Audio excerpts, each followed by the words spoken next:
Mokushiroku, shimoku mokushiku shimomoshiku.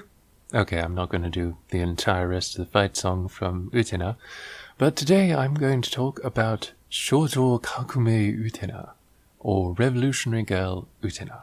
It's probably up there with all of my favorites for the mood alone, and it does have a very tongue-in-cheek approach to a lot of things, as well as being genuinely frightening sometimes. If you've listened to me on Bad Fanfiction Theatre, you know that I had a bad experience with some of the shittier Utena fans on the now defunct website Tumblr. Which, really, was it ever funked? I thought today, instead of a video essay, I would just continue to talk extemporaneously as I've been doing lately, because that's a lot quicker in terms of production, and I feel like people just need more stuff to listen to. There have been some people that have come to me and said that they are really happy that I'm doing these videos, so I'm glad of that, and I'm also really glad to be engaging people. I think that's really cool. I'm so glad to get so many of these wonderful comments and be engaging people in conversations about this. I think that is really exciting and I love it. But getting back to Utena, I really enjoyed this series a lot. I actually got into it when it was hitting big time. I had the tankobon, I had to see the series. I think I enjoy the anime a lot more than the manga. The comic is fine, but it doesn't have a lot of elements that the anime does. And I will say this as well. The director of the anime and the director of the film, who was also part of B-Papas, who wrote the manga, has encouraged everyone to interpret it in their own way. That there is no really wrong way to do it, although he's been kind of a dick about any sort of adaptation veering off from what he feels is true to the original. So that's fine. It's understandable as an artist that you wouldn't want someone to just apply their own, artistry to something that could be completely separate from what you intended as the artist. All that shit aside, though, I'm going to just say this. Every single work has a number of ways to be interpreted, and I don't think they're wrong. I may not agree with them, and I may think you're stupid for thinking a certain way, but I'm not going to say you can't interpret a work of art in a way that you feel is appropriate for that work of art.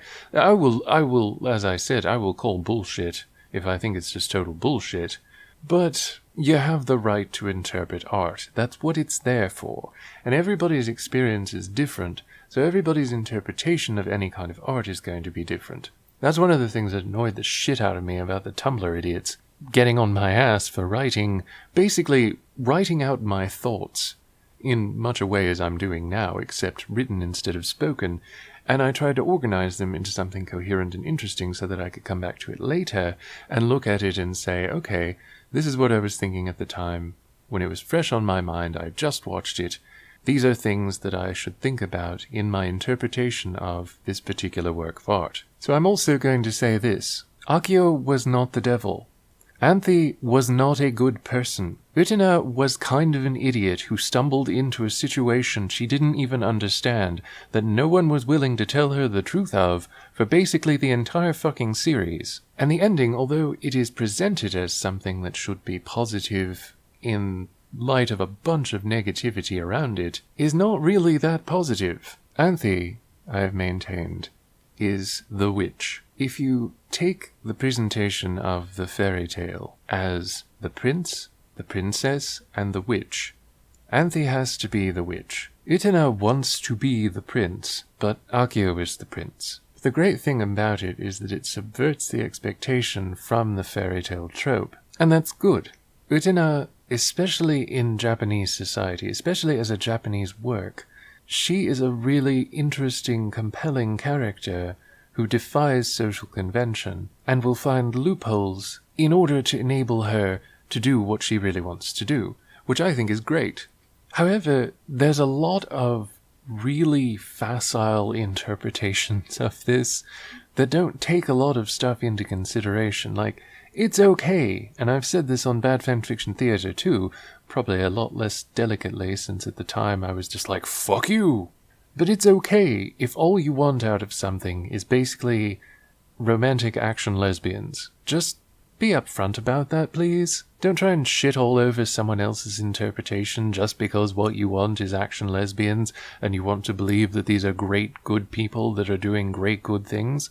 Because guess what? They're not. If you look at Anthy throughout the series, she is a horrible person. She changes near the end because it's yet another person she can latch onto and imitate. She doesn't really have a personality of her own. In the end, even when she's leaving Akio in the school, she is just imitating Utena, who left Akio in the school. Some people forgot her. It was implied that everyone would eventually forget Utena, and that they would keep going in the cycles that they had gone in, until someone else did that, but not enough is really told to us, and we're not able to really extrapolate enough to get a clearer idea of what the hell is going on there. And the super shitty attempt at a half-assed anniversary comic was just really embarrassingly bad. Like, don't ever try and do that again.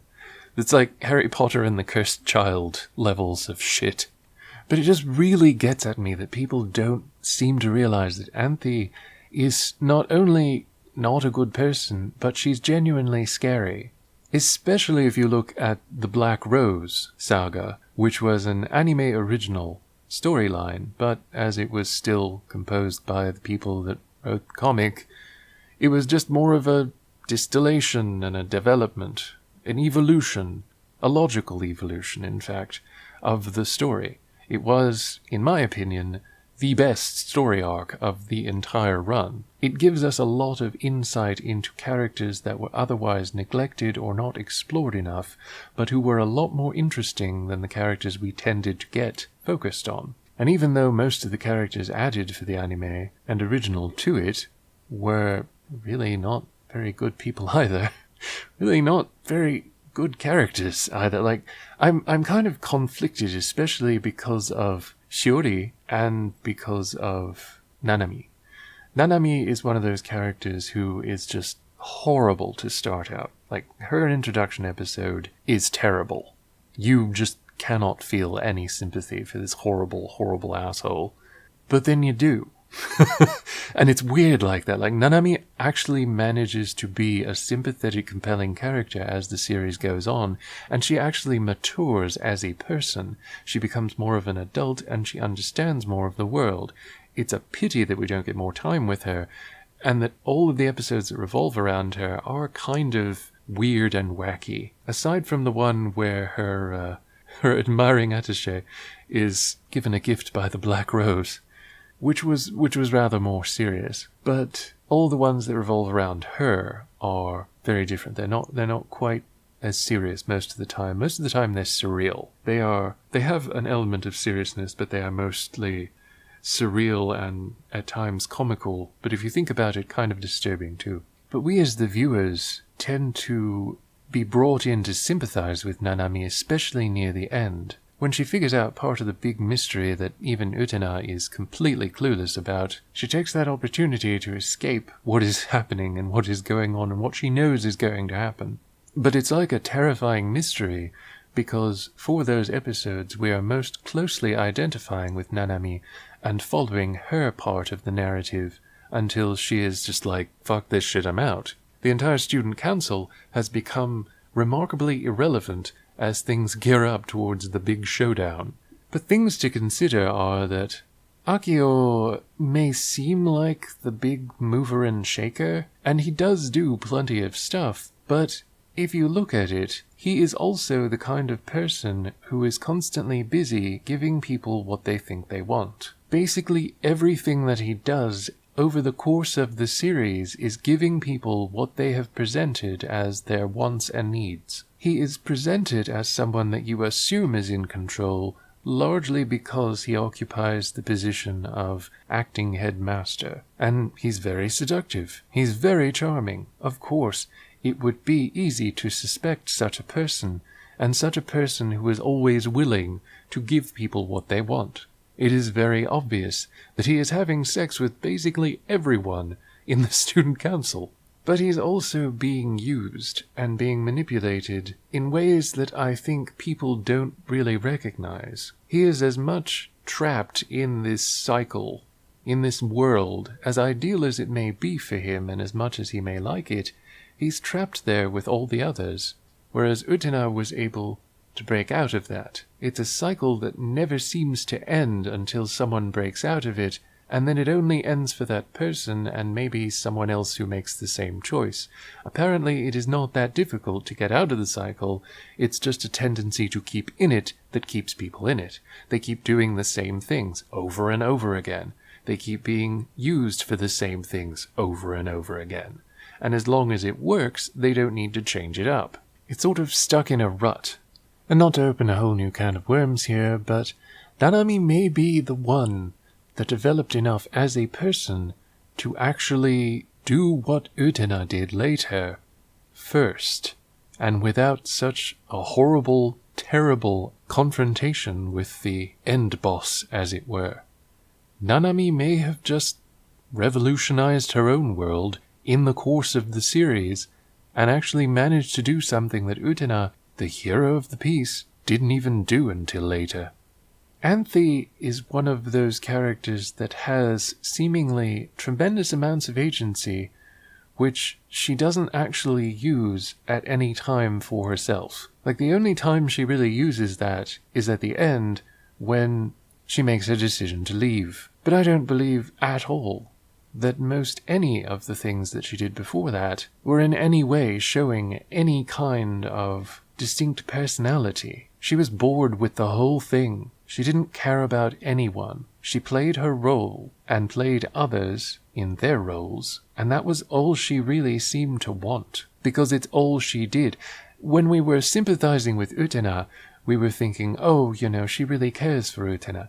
She is obviously being manipulated into doing things that she doesn't want to do. But what if she's not? What if that's what she really wants? What if she has no real personality of her own and just affixes herself to whoever has a strong enough personality around her? Because that's what happens every fucking time. There are so many people that think, oh, Anthy's being played by her brother, but I don't think she is. In fact, I don't think either of them are really playing each other. They're working together and are sometimes at odds, but they are very potent manipulators of other people. It's also significant that Kanae, when she is gifted by the Black Rose, goes into great detail about how horrible and cruel Anthy is, and how much of a horrible person she has been, and how she believes that her father has fallen ill because Anthy has visited them a lot. It is also worth pointing out that witches were often,